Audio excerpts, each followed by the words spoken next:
Entre l'école L'Odyssée de Moncton et deux autres du Bénin, notamment le CEG Aguidaroué et l'école primaire JV de Koji, le contraste est fort saisissable.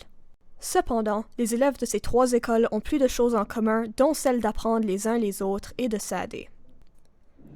Les élèves de l'Odyssée outillent ceux du Bénin de connaissances informatiques et technologiques qui leur manquent, tandis que ces derniers offrent aux élèves canadiens de belles occasions d'apprendre non seulement à développer des outils d'apprentissage, mais aussi à faire preuve d'altruisme. Une fois qu'on a généré toutes ces variables-là, c'est juste une affaire d'envoyer à la fin la bonne combinaison d'HTML pour générer la page qu'on veut. OK, on n'a plus besoin de ça, hein? Non. Ayant remarqué que les élèves béninois des régions rurales n'ont aucun accès à l'Internet, ceux de l'Odyssée ont décidé de mettre à leur disposition un mécanisme d'accès aux connaissances, d'où l'idée de la bibliothèque virtuelle sans Internet, un genre de Wikipédia ou d'encyclopédie hors réseau. Les financements, 5 111 $ en tout, reçus de différents organismes comme la province du Nouveau-Brunswick, l'AEFNB, Place aux compétences et Labo créatif ont permis de monter un dispositif composé de serveurs locaux dont le contenu est accessible par 6 ordinateurs assemblés par un groupe d'élèves. Le projet Savoir sans frontières, développé par le comité auditique de l'école L'Odyssée, c'est créé par des étudiants pour des étudiants. C'est un outil technologique qui donne l'accès à plusieurs ressources éducatives sans la connexion de l'Internet. L'objectif principal de ce programme est de permettre aux élèves des 12 écoles béninoises en Afrique une meilleure éducation épanouissante. Il y aura des banques de données similaires à celles de Wikipédia, des vidéos éducatives et des tutoriels de programmation qui accompagneront le matériel informatique comme le microbit et le B-board.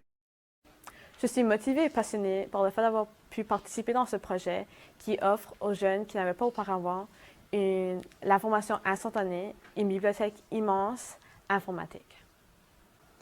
Je suis passionné d'avoir développé ce projet parce que ça m'a donné l'opportunité d'avoir travaillé sur des nouveaux aspects de technologie que j'ai jamais vu avant. Et ça, c'était une bonne opportunité pour moi d'explorer de nouvelles techniques et des choses dans le monde des technologies. C'est ainsi que certains élèves de l'Odyssée ont appris à programmer, faire la réseautique, maîtriser l'installation des équipements pour l'énergie solaire, créer des didacticiels, etc. De tous les outils achetés, seuls les 6 ordinateurs et le serveur local sont acheminés au Bénin. Les panneaux solaires et les batteries restent à l'Odyssée pour d'autres projets d'apprentissage. En d'autres mots, l'achat des panneaux solaires et leur installation sont à la charge des 2 écoles au Bénin.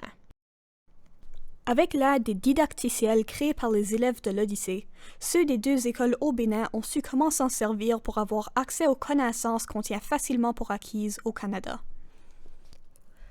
La manipulation de l'outil technologique est tout autant importante que ce à quoi il doit servir.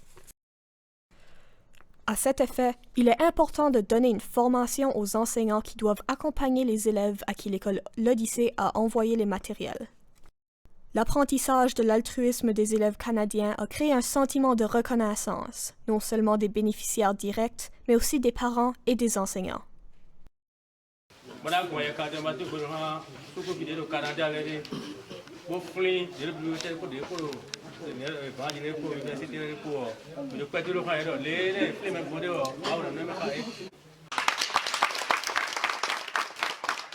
L'Odyssée donne ainsi un parfait exemple d'un monde sans frontières en matière du partage des connaissances.